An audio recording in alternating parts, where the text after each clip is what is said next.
And let's see. I think this is our guest. I'm pretty sure it is. Is this the one, the only, the, shall we say, the person who likes to find the funny, the person who's dirty, sexy, funny, as well as being a stand-up mom? Well, I have my moments. You have all those moments. Welcome back, Tammy. How have you been? I'm great, guys. Apparently better than the people at Dancing with the Stars. Boy, did I dodge a bullet. Now, would you do something like that if you got offered that? Well, don't you know the story? It's an original joke of mine. It was on my special. I was offered the second season of Dancing with the Stars. It wasn't popular. I had just come off of Last Comic that was hugely popular that season. You know, that was the season they had 17 million viewers, and they wanted a comic. They thought this will be fun. So I was all scheduled. Everything was done, and I was going to my first rehearsal, and I got a call from my manager, and they were like, they're going in a different direction. And, you know, the joke goes, I said, I have GPS. Where are they going? I will follow them. But it turns out I was replaced by Heather Mills McCartney now, which was a juggernaut for them. But when you have been replaced on a dancing show by a one-legged broad, your life gets very depressing. Wow. I never knew that. Yeah, and then they've never come back to me, which I really wish they would. It would be fun. I'd make my $100,000 for 6 weeks. Nice. Yeah, right? Yeah, right? I mean, if they could give it to Kate Gosling and her lucky uterus, they might as well give it to someone who could tell a joke or two. Oh, poor Kate Gosling. Yeah, and poor, like, she looks amazing. She looks more well-rested than I do. You know what I mean? I don't know what she did. She's had so many facelifts, she looks just as Asian as her children. You know, it's scary because when initially you think of Kate Gosselin, I think, like, she's not a bright person, but she was on Celebrity Apprentice this past season, and she wasn't too bad. I mean, she lasted pretty far. Yeah, I don't know that I didn't think of her as bright. I just think of her, man, I just don't know how. Listen, I don't know anything really about her except that her ex-husband, if I was Christian Audigier with that Ed Hardy brand, I would have taken a hit out on him. He single-handedly just ruined the brand. Like, after he wore the shirts, I was like, oh, my God, so not cool, so not cool. Oh, that's funny. Well, it's been a year since we talked, just about, since the last time you guys came to the Philly area. Yeah, that flew by. Time flies, you know, and it's so funny. I can't believe I have been working with Jenny for 3 years. I mean, from the time we shot just a little sizzle, you know, which is now the new way to do shooting a pilot and things like that for the big special that was on Netflix. So, yeah, crazy. Wow. Well, I mean, things have been going great for you, especially in the last year. You know, well, everything is, you know, it's always, comedy is an ebb and flow. I mean, I think all show business is, but especially comedy. Mm-hmm. It always stays consistent. If you're a comic that's on the road, you know, I do this stuff with Jenny and the girls, and then I go out and I do my own thing. You know, I'll be back at Helium in December by myself. So, you know, nice. Just kind of, that just kind of locks you. You just stay solid, you know. So I don't get excited for the highs and I don't get depressed over the lows anymore. I think I'm just apathetic. With the Dirty Sexy Funny, though, you guys also did a pilot for A&E, right? We did, although they don't call it a pilot because they're not sure what they want to do with it, but they played it, and they may order some more episodes, and so we'll see. You know, it's like an old lady boy band. That's what they have. That's what we are. I got a kick out of it. I loved it. I thought it was hysterical. Thanks. Well, I apparently got a kick out of it, too, because I kicked that guy right in the crotch. But he asked for it. He wanted it. Yes, he did. There was a guy that had us, for those who didn't see it, which a lot of people did not, there was a man who stands right on the Las Vegas Strip now with a sign that says, kick me in I don't know how, I could say anything, right, on this? Absolutely. Right? I could say, kick me in the nuts for $20. And my fellow comedians, April Macy and Lynn Coplitz, the producers paid them $20, and they just both were like, oh, you know, April didn't want to get her nice shoes ruined, and Lynn was not aiming hard because she's single and still, thinks that something good could happen. And I'm like, listen, I grew up with brothers. This guy just made $20. You don't get it. And this $20 for 3 seconds of work. Who does that? That's people go to school for years to be doctors and don't make that kind of money in an hour. So he's going to work for it, right? If your job is getting kicked in the nuts for $20 a second, you're going to get your kick. And you gave it to him. I did. Well, I said, when you grow up with old boys, you might as well do everything you can. I was cringing. When you kicked him, I was like, oh, my God, she really did it. Well, it wasn't about, people were like, oh, there's a lot of animosity. No, I don't have any animosity. I have a great husband. I have great brothers, a great father. There's no man thing. I just thought this guy was a moron. You're going to stand there with the sign. I got to go to college. I got to write jokes. I got to work hard. I got to travel, leave my kid. Everybody in America, teachers got to get up and deal with bullshit all the time, like with kids. And I'm so glad I could swear. You make me happy. Teachers get up and I got to deal with smart ass kids and dumb parents. Truck drivers got to leave their family, drive across the country. Factory workers got to plug. And this guy's going to stand there and have no job and make $20 a second. Like if 10 people kick him in an hour. I mean, come on. How do you get to make that $200 an hour?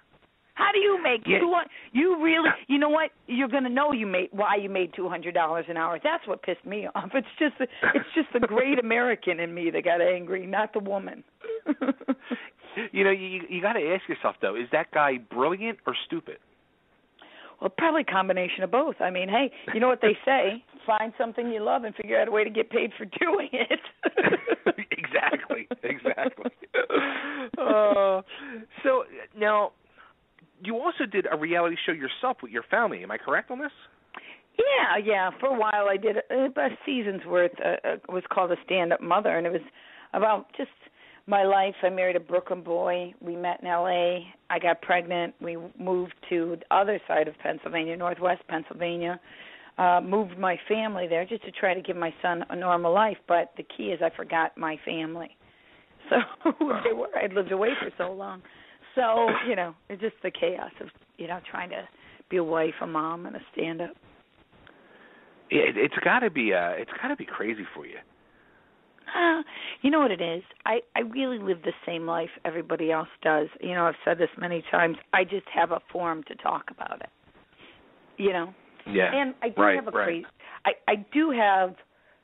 If you know how mother-in-law jokes were invented centuries ago, right? They must have known who my mother-in-law was going to be. Like it's so cliche that I would marry a man whose mother is this person. It's literally I should just slip on a banana peel every morning. That's how cliche it is who my mother-in-law is. Oh, now doing a show like that with your family, I mean, when all was said and done, or even beforehand, were they excited by it? Were they scared by it? How about, and yourself too? Like, I mean, you see a lot of families or couples that have done these reality shows in the past where they end up having major family problems afterwards. My husband was fine. My parents, my mother-in-law, my brothers, completely non-responsive, just completely like put out, bothered. I always say that my life is, that show Everybody Loves Raymond, except nobody likes me. That's the thing. Like, it's not everybody hates Chris. They just don't. They're all annoyed by me. Yet I'm the hub, right? Like, I'm responsible to do, make the phone calls, be the family. But, everybody gathers my house for the holidays, and so I spend days cleaning, getting things together, and then I'll be in the kitchen, and they'll already start eating. Like, that's, they just don't even think of me. They're just a complete, oh, my God, we forgot you were home. What? What do you mean? I'm like, who do you think set the table? Yeah, it's like, oh, you live here? Yeah, they just don't. I am such a non-factor in my family. Oh, that's crazy. Would you do it again if they asked you to? Yeah, in a sense, because I do like, you can't complain about going to work every day in your living room. Right. Yeah. So that's a little bit. It's hard now. My kid at the time was 2. He's 7 now. That might be a little bit. And living in a small town was hard too because, like, literally the door would ring. You know, we had some decent followers. We had some decent viewers. It was a small network. And like right. a neighbor would go, "Hey, I was down at the gas station, and this guy is a fan, and he just wanted to meet you." I'm like, "Well, you just don't bring random people to my house. Like, please don't. Like, don't. No, that's not okay." Like, you know. Wow. Yeah, it's creepy. It's a small town. They don't have, they're kind people, but naive. Oh, yeah, that's kind of creepy. That's weird. Yeah. I mean, I liked it. For me, we created it. We were the executive producers. We were the editors. But, I'd always have to have some control. Sure. Now, something else that happened this past year, and I don't know if it was the first time you've done this, but you were on the Howard Stern Show. Yes, it was the first time, although I was, literally 20 years listening, like longer than college, you know what I mean? Longer than I'd ever stepped on stage. Wow, yeah. I mean, when you get to, when a comedian gets on the Howard Show, I mean, it's like a true honor.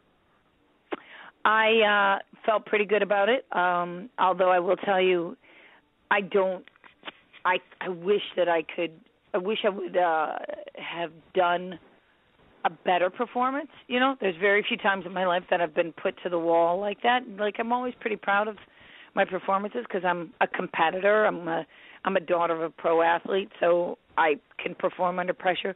But I think in that situation, I don't think that I said enough. But it was myself and Jenny and another comedian, Lynn Coplitz, so there was a lot of parts in it. And I also think, I didn't want to force it. You guys make it very conversational, and he does as well. And I thought, I'm not going to go in there and try to do material. You know how we've just talked? I'm not doing material. And not everybody in the room was on the same page. Some people were trying to kind of force jokes and stuff, and so I kind of held back. So I definitely would like another shot. But for me, I was happy. It really one of the best things. Yeah, well, I'll tell you what. Yeah, and I noticed that. And the other, what you were saying, how that they were trying to force jokes, it didn't come off good at all. Like I remember I was driving into work that morning, and I was so happy for you, but then I was cringing because I was like, ooh, you can it didn't come off good. Yeah, not me. You weren't cringing at me. No, not you. You sounded fine. Okay, good. Yeah, good. Yeah. Yeah, let's not say things, but right? Because I was just like, well. Look, it is what it is. I just have to stay true. And here was the best thing is I think, he asked me a few questions that were pretty cool. And then afterwards he gave me this big hug and he said, I watch your special and I think it's brilliant. Next time you have something, come and plug it. And I've seen his producer around the studios a lot. So you know what? I thought I'm going to wait till I have something good and we'll see. I don't want to. But it's funny because, now I feel like a little bit of I'm evolving in that universe, as we all, it's funny how he has transcended and, there's not competition or anything, but, now there's Sal and I are friends and I just, some of the whack packers have now, I feel like they have latched on to me. So, it's fun. That's awesome. Yeah, speaking of Sal, I saw the video you did with Sal. The what's that called? Big Meals, Small Places. Small interview? Places. Yeah. He's like a really serious cook, and I am the opposite of that. Because I am OCD, so I have never wanted to cook because I don't feel like cleaning up the mess. So it was not. It's so hard. I mean, that's. And, especially it's so weird, I know, coming from an Italian culture, but I go, it's just not my measure of what makes a life. Yeah. But it I'll tell you what, the meal you made looked good. And I was even thinking to myself, like for me, because being a fat guy, and I've been having this conversation lately with my wife, too, I feel like I'm truly like a food addict. Like if I have food in front of me, if I'm sitting down to eat lunch or dinner, I can't focus on nothing else until that food is gone and away. You're like my husband. My husband is literally the guy that's eating, lunch talking about dinner. He's that guy. And now Yes. the opposite is too, is he's got the fastest metabolism I've ever seen in my life. He'll order 2 meals if we're at a restaurant, and appetizers and dessert, and still never gain weight. And it just depends on who you are. Right. I mean, I can look like Kirstie Alley in more ways than my eye color and eyebrows. You know what I mean? Like that could happen easily. Oh. Yeah, well, it happened to me, and I don't look like anywhere near as good as Kirstie. But you two could be in Scientology, so. Yeah, right. Just what I need in my life. Hey, we all need friends that won't leave us alone until we leave them, and then they'll shun us. That's an Amish way. We live close by there. I'll tell you what, the Amish people scare me ungodly. You and me both. You're the only one. Every time I say that, I'm like, first of all, I don't know what the hell goes on out there. First, that whole, just that whole secret society where they're not paying taxes, but yet they're hanging out. And a lot of people give like Jenny a hard time about vaccines and stuff. And I go, whatever the case may be, I know this. I go to Walmart and there's like 7 Amish people there, and they're still dying of whooping cough. So get out of Walmart. Exactly. Yeah, them people freaking scare me. And years ago, when I was a kid, I was like 19, 20 years old, I used to work in a local farmer's market type thing in a frame shop, framing pictures and stuff like that. And naturally, there's all Amish people throughout the place. And I can't tell you how many times the Amish men got caught in the bathrooms, like family members doing each other. Family members having men with men? Men with men that were they were related in the bathrooms. Like what kind of like Game of Thrones, like brother and brother? Yeah. Well, it's not like Jebediah is listening. You could tell the story. I mean, a time where one was like had them lined up and was doing oral sex on them. Was it a bit like? Tell me, is it father and kids? I'm trying to understand what you're meaning. There was some. I don't know if it was father and kid, but there was definitely like teenagers involved with men. Put it that way. Oh my God. Mhm. Not cool, man. Just because you don't use zippers doesn't mean that you're down for that stuff. It was very, very creepy. Everybody was scared to ever use the bathroom in that place. Well, what's weird too is I just always am shocked at the fact that they go out, they do this Rumspringa, and they go crazy, and then they come home and no one ever talks about it again. Like you were a crack addict for a year.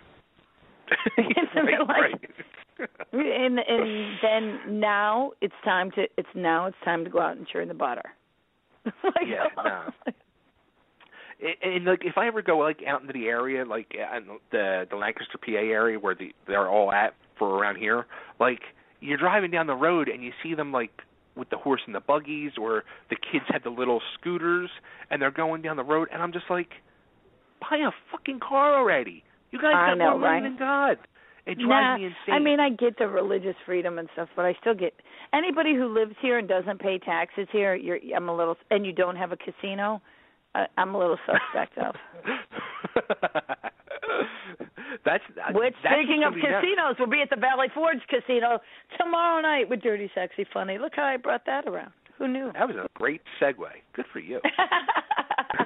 Yeah, that's why I'm ancient. And there'll be no Amish people there tomorrow night, hopefully. Yeah, well, hopefully. I don't care if they are. I'll still take them. Yeah, as long as they're buying a ticket, just watch the bathrooms. Oh, my God. Well, I got to run. I got to put my son to bed because it's that kind of life that I lead. Absolutely. Have a great night. I'll be seeing you tomorrow. Thank you for having me, and thanks for fitting me on. I know that was hard, and I really appreciate it. So am I going to see you tomorrow? Absolutely. Me and my wife will be there. Awesome. Thanks so much. Thanks. And I'll see you tomorrow. Thanks, Tammy. Bye, honey. See ya. All right, well, there she goes. The one, the only, Miss Tammy Pescatelli. Tomorrow night, coming back to the Philly area with the rest of the Dirty, Sexy, Funny crew. She'll be at the Valley Forge Casino. Pretty crazy, King dude. of Prussia. I was drawing a blank. I'm like literally staring at the casino in my head, like, dude, I think I have Alzheimer's, like, really kicking in, man. I really do. What's that? I need, like, what's that stuff, ginkgo or something like that? Yeah, you might need some. I don't know. Yeah, I need some. Wow. All right. Well, there you go.